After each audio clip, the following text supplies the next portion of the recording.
ଗୋଟିଏ ପାହାଡ଼ ପାଖରେ ଥିବା ଗାତରେ ରହୁଥିଲା ଅନଳ ନାମକ ସାପ। ତାର ବୟସ ଅଧିକା ହେଇଯାଇଥିବାରୁ ସେ ଶିକାର କରିପାରୁନଥିଲା। ତେଣୁ ଧୀରେ ଧୀରେ ଅନଳ ଖାଇବାକୁ ନ ପାଇ ଦୁର୍ବଳ ହେଇଗଲା। ଦିନେ ସେ ଗୋଟେ ପୋଖରୀ କୂଳରେ ଯାଇ ପହଞ୍ଚିଲା। ପୋଖରୀ ଭିତରେ ଖେଳୁଥିବା ବେଙ୍ଗମାନଙ୍କୁ ଦେଖି ତାର ବହୁତ ଲୋଭ ହେଲା, କିନ୍ତୁ ସେ କିଛି କରିବା ଭଳି ଅବସ୍ଥାରେ ନଥିଲା। ଏପଟ ସେପଟ ହେଇ ପାଣି ଭିତରେ ଡେଉଁଥିବା ବେଙ୍ଗମାନେ ଏକାଠି ହେଇ ତା ପାଖକୁ ଆସିଲେ। ଆରେ ବା, ତମେ କଣ ଏଠି ବସିଛ? ପୁଣି ଚୁପଚାପ ହେଇକି ଶିକାର ଛାଡ଼ିଦେଲା ନା କଣ? ଇଏ କଣ ଶିକାର କରିବ? ଇଏ ତ ବୁଢା ହେଇଗଲାଣି।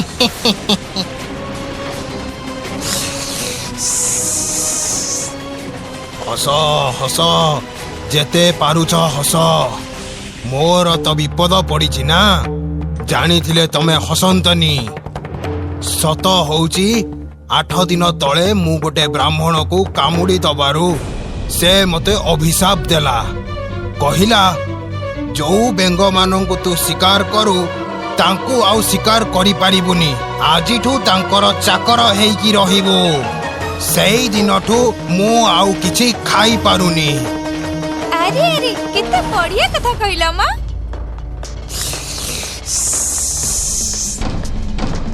ହଁ, କଣ କରିବି? ତମ ମାନଙ୍କର ଚାକର ହେଇକି ରହିବି, ଆଉ ତମେ ମାନେ ଯାହା ଦବ ସେଇଆ ଖାଇବି। ରୁହ ରୁହ, ଆମେ ଆଗ ଆମ ରାଜାଙ୍କୁ ପଚାରି ସାରୁ। ସେ ଯାହା କହିବେ ଆମେ ସେଇଆ କରିବୁ।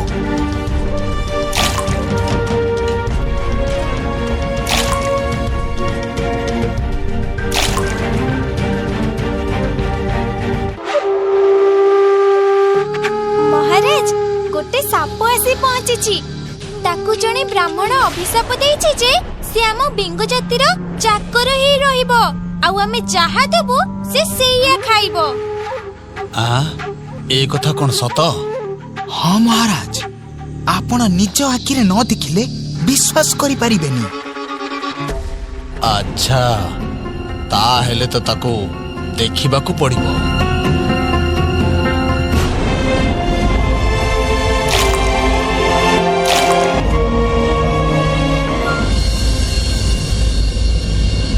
ଆଚ୍ଛା, ତମେ ତାହେଲେ ସେ ସାପ? ସତରେ ତ ତମେ ଦୁର୍ବଳ ହେଇ ପଡିଛ। ଆପଣ ବୋଧେ ବେଙ୍ଗ ରାଜା? ହଁ, ମୁଁ ବେଙ୍ଗ ରାଜା। ଦେଖନ୍ତୁ ଆଜ୍ଞା, ଆପଣ ଯାହା କହିବେ ମୁଁ ସବୁ କରିବି, ହେଲେ ମତେ ଆପଣ ଖାଇବାକୁ ଦିଅନ୍ତୁ। ଖାଇବା କଥା ତ ପରେ ହବା, ପ୍ରଥମେ କୁହ ତମେ ମୋ ପାଇଁ କଣ କରିପାରିବ? ଆସନ୍ତୁ, ମୋ ପିଠିରେ ବସନ୍ତୁ, ମୁଁ ଆପଣଙ୍କୁ ବୁଲେଇ ଆଣିବି। ବେଙ୍ଗରାଜା ସାପ ପିଠିରେ ବସି ବହୁତ ଆଡ଼େ ବୁଲିଲେ। ସାପ ପିଠିରେ ବସି ବୁଲିଲା ବେଳେ ସେ ବହୁତ ଗର୍ବ ଅନୁଭବ କରୁଥିଲେ, କାରଣ ଯୋଉ ସାପ ତାକୁ ମାରି ଖାଇବା କଥା ସେଇ ତାକୁ ପିଠିରେ ବସେଇ ବୁଲଉଥିଲା।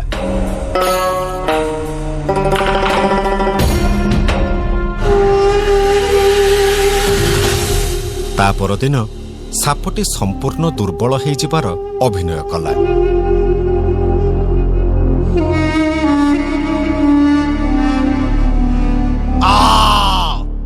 ମରିଗଲି।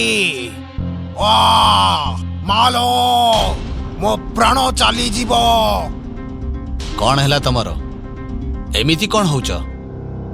ଆଜ୍ଞା, ଆପଣ ସିନା ମୋ ପିଠିରେ ବସି ଖୁସିରେ ବୁଲି ଆସିଲେ, ହେଲେ ମୋର ପୁରା ପେଟ ପୋଡ଼ି ଯାଉଛି। ମୁଁ କେମିତି ବଞ୍ଚିବି? ମୋ ପେଟରେ ଦାନାଟିଏ ବି ନାହିଁ। ଇଏ ଗୋଟାଏ କଥା? ବ୍ୟସ୍ତ ହୁଅନି, ଆଜିଠୁ ତମକୁ ମୁଁ ଗୋଟିଏ ଗୋଟିଏ ବେଙ୍ଗ ସବୁଦିନ ଖାଇବାକୁ ଦେବି, ଆଉ ତମେ ପୁରା ସୁସ୍ଥ ସବଳ ହେଇଯିବ। ସେଇଆ କରନ୍ତୁ ଆଜ୍ଞା, ମୋ ଉପରେ ଦୟା କରନ୍ତୁ, ନହେଲେ ମୁଁ ବଞ୍ଚିବିନି। କାଲି ତମେ ମୋର ମନ ଖୁସି କରିଦେଇଛ। ଭାବୁଛ ମୁଁ ତମକୁ ଏତେ ସହଜରେ ମରିବାକୁ ଦେବି? ଜମା ନୁହଁ। ତମ ପିଠିରେ ବସି ମୁଁ ଆହୁରି ବୁଲିବି। ସାପକୁ ବାହନ କରି ବେଙ୍ଗରାଜା ଆନନ୍ଦରେ ରହିବ ବୋଲି ଦୈନିକ ଗୋଟିଏ ଗୋଟିଏ ବେଙ୍ଗ ତାକୁ ଖାଇବାକୁ ଦେଲା।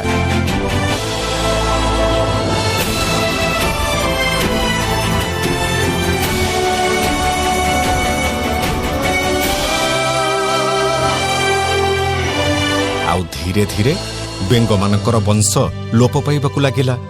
ଏସବୁ ଦେଖି ବେଙ୍ଗରାଜ ଚିନ୍ତାରେ ପଡ଼ିଗଲା। ଇଏ ମୁଁ କଣ କରିଦେଲି? ମୋ ସାଙ୍ଗ ସାଥୀ ଭାଇ ବନ୍ଧୁ କୁଟୁମ୍ବଙ୍କୁ ନିଜ ଖୁସି ପାଇଁ ବଳି ଦେଇଦେଲି। ମୋ ଠାରୁ ମୂର୍ଖ ଆଉ କେହି ନାହାନ୍ତି।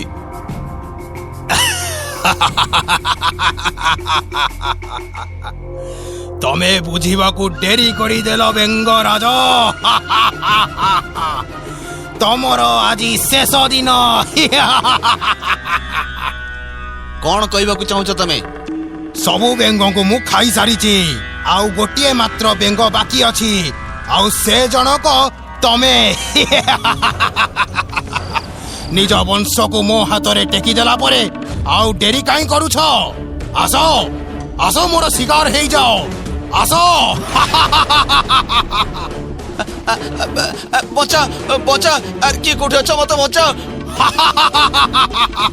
ବଚା। ଆରେ ଆରେ ସାପ ଖାଇଗଲା ମତେ। ବଚା ବଚା ବଚା।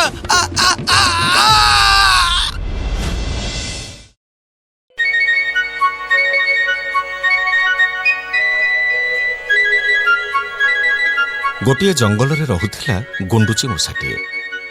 ଜଙ୍ଗଲର ଯୋଉ ବୁଦାରେ ଗୁଣ୍ଡୁଚି ମୂଷା ରହୁଥିଲା, ଠିକ୍ ତାକୁ ଲାଗି ରହିଥିବା ଗୋଟେ ଗଛରେ କାଠହଣା ଚଢ଼େଇଟିଏ ରହୁଥିଲା।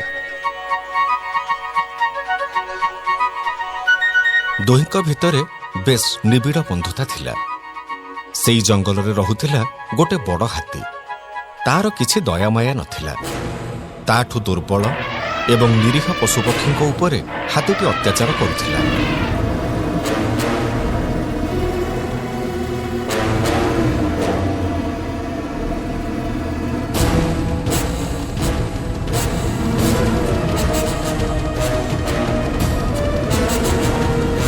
ଦିନେ ଗୁଣ୍ଡୁଚି ମୂଷା ଖାଦ୍ୟ ସଂଗ୍ରହ କରି ଫେରିବା ବାଟରେ ହାତୀ ସହ ତାର ଦେଖାହେଲା। ଆରେ ଏ ଗୁଣ୍ଡୁଚି, ରହ। କୁଆଡେ ଯାଇଥିଲୁ? ଆଜ୍ଞା, ଖାଦ୍ୟ ଆଣିବା ପାଇଁ ଯାଇଥିଲି। ଯାଉଛୁ କୁଆଡେ? ଘରକୁ ଯାଉଛି। ରହୁଛୁ କୋଉଠି? ଏଇ ପାଖ ବୁଦାରେ ମୋ ଘର। ଆଚ୍ଛା, ସେଠି ଗୋଟେ ଝଙ୍କାଳିଆ ଗଛ ଅଛି ନା? ଆଜ୍ଞା। ଶୁଣ, କାଲି ସକାଳେ ମୁଁ ସେ ଗଛ ପାଖରେ ପହଞ୍ଚିବି। ସେଠି ଯେତେ ଚଢ଼େଇ ଅଛନ୍ତି ସମସ୍ତଙ୍କୁ କହିବୁ ବସା ଛାଡି ପଳେଇବେ। କାହିଁକି ଆଜ୍ଞା? କଣ ହେଇଛି କି? ଶୁଣ, ମୁଁ କାଲି ସେ ଗଛଟାକୁ ପୁରା ଭାଙ୍ଗିଦେବି। କଣ ବୁଝିପାରିଲୁ ତ? ନାଇଁ ଆଜ୍ଞା। ବୁଝିପାରିଲୁନି? ଠିକ ଅଛି, କାଲି ସକାଳେ ତାହେଲେ ସବୁ ବୁଝିପାରିବୁ।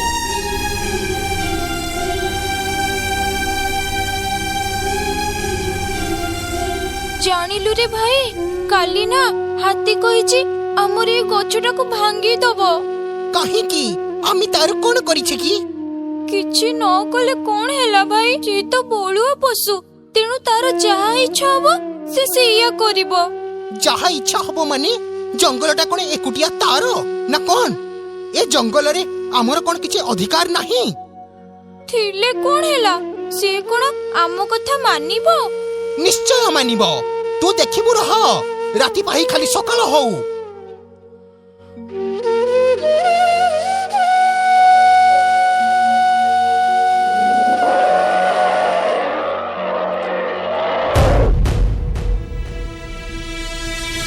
ଏ ହାତୀ ଭାଇ, କଣ କରୁଛ?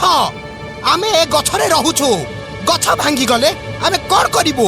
ମୋର ଯାହା କହିବା କଥା କାଲି ମୁଁ ଗୁଣ୍ଡୁଚିକୁ କହିଦେଇଛି। ଚୁପଚାପ ଏ ଗଛ ଛାଡି ପଳା, ନହେଲେ କେହି ବଞ୍ଚିବନି। ତାହେଲେ ତାହେଲେ ତମେ ମୋ କଥା ମାନିବନି?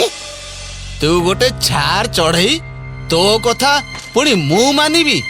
ଯା ଯା, ଗଛ ଛାଡି ପଳା। ଆମେ ଦୁର୍ବଳ ବୋଲି ତମେ ଆମ ଉପରେ ଅତ୍ୟାଚାର କରୁଛ। ତମ ଶକ୍ତି ଆମ ଠାରୁ ଅଧିକ ବୋଲି ତମେ ଆମ କଥା ଶୁଣୁନ, ଏଇଆ ତ? ଠିକ ଅଛି, ଆମ ଘର ଭାଙ୍ଗି ଆମକୁ ବାସହରା କରିଛ ମାନେ ଆମେ ତମକୁ ଛାଡିବୁନି। ତମଠୁ ପ୍ରତିଶୋଧ ଦବୁ ଆମେ। ହଁ, ପ୍ରତିଶୋଧ ନବ ପୁଣି ମୋ ଠାରୁ? ତୁ ଆଉ ଗୁଣ୍ଡୁଚି ହରେଇଦବ ମତେ। ଆସ ଗୁଣ୍ଡୁଚି ଭାଇ, ଆମେ ମହୁମାଛି ଭାଇ ପାଖକୁ ଯିବା। ମହୁମାଛି ଭାଇ? ତମ ଭଳି ସେ ବି ମୋର ଜଣେ ବନ୍ଧୁ। ହଁ ଚାଲ। ତାହେଲେ ଦେଖିବା। ଯାଅ ଯାଅ, ମୋର କୋଉ ମହୁମାଛି କଣ କରିବ ମୁଁ ଦେଖିବି। ଜଙ୍ଗଲ ଭିତରକୁ ଗୋଟେ ଗଛ ଡାଳରେ ବସା କରିଥିଲା ମହୁମାଛି। ସେଠି ସେ ରହୁଥିଲା।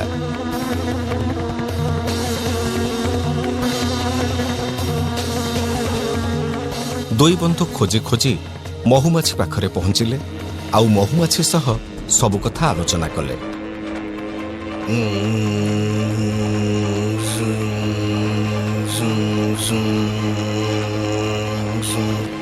ଆଚ୍ଛା, ତାହେଲେ ସେ ଦୁଷ୍ଟ ହାତୀଟା ତମକୁ ହଇରାଣ କରୁଛି, ଏଇଆ ତ? ମୁଁ ଯାହା କହୁଛି ମୋ କଥା ଟିକେ ଧ୍ୟାନ ଦେଇ ଶୁଣ। ଯେତେବେଳେ ଟାଣ ଖରା ହେବ, ମୁଁ ଯାଇ ତା କାନ ପାଖରେ ଗୁଣୁ ଗୁଣୁ ଶବ୍ଦ କରିବି। ସେ ତା ଆଖି ତଳକୁ କରି ଯେତେବେଳେ ମତେ ଖୋଜିବ, କାଠହଣା ଭାଇ ତମେ ତା ଆଖିକୁ ଖୁମ୍ପି ଦବ। ଆଉ ଖୁମ୍ପି ସାରିଲା ପରେ ସେ ଅନ୍ଧ ହେଇଯିବ। ତାପରେ ତାକୁ ତ ଆଉ ଦେଖାଯିବନି। କୁଆଡେ ଯିବ, କଣ କରିବ କିଛି ବୁଝିପାରିବନି। ତାପରେ ଦେଖ ମଜା। ଠିକ କହିଛ ଭାଇ, ତମେ ହିଁ ମୋର ଉପଯୁକ୍ତ ବନ୍ଧୁ। ଏବେ ତମେ ହିଁ ଆମକୁ ଏ କାମରେ ସାହାଯ୍ୟ କରିପାରିବ। ତିନି ବନ୍ଧୁ ଏଇ କଥାରେ ରାଜି ହେଇ ନିଜ ନିଜ ଜାଗାକୁ ବାହୁଡ଼ି ଗଲେ।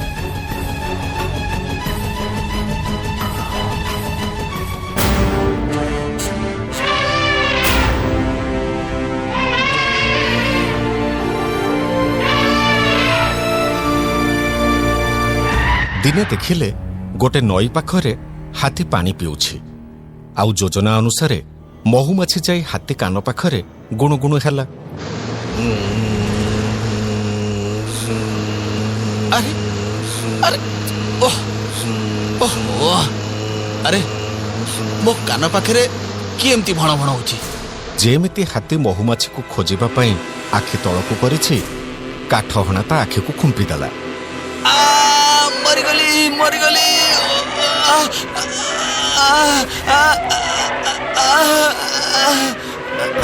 ତୁ ମରିବୁ, ଏବେ ମରିବୁ। ତୁ ନିଶ୍ଚୟ ମରିବୁ ହାତୀ, ତୁ ନିଶ୍ଚୟ ମରିବୁ। ତୁ ମଲେ ଆମକୁ ଶାନ୍ତି ମିଳିବ। ତାପରେ ହାତୀର ଆଖି ଦୁଇଟା ସମ୍ପୂର୍ଣ୍ଣ ନଷ୍ଟ ହେଇଗଲା। ହାତୀ ଆଉ କିଛି ଦେଖିପାରିଲାନି। ସେ ନଈ ଭିତରକୁ ଚାଲିଗଲା ଆଉ ଗଭୀର ନଈରେ ପଡ଼ି ମରିଗଲା। ଏବେ ତିନି ବନ୍ଧୁ ବହୁତ ଖୁସି ହେଲେ। ହାତୀ ତା ଅହଙ୍କାରର ଫଳ ପାଇଲା।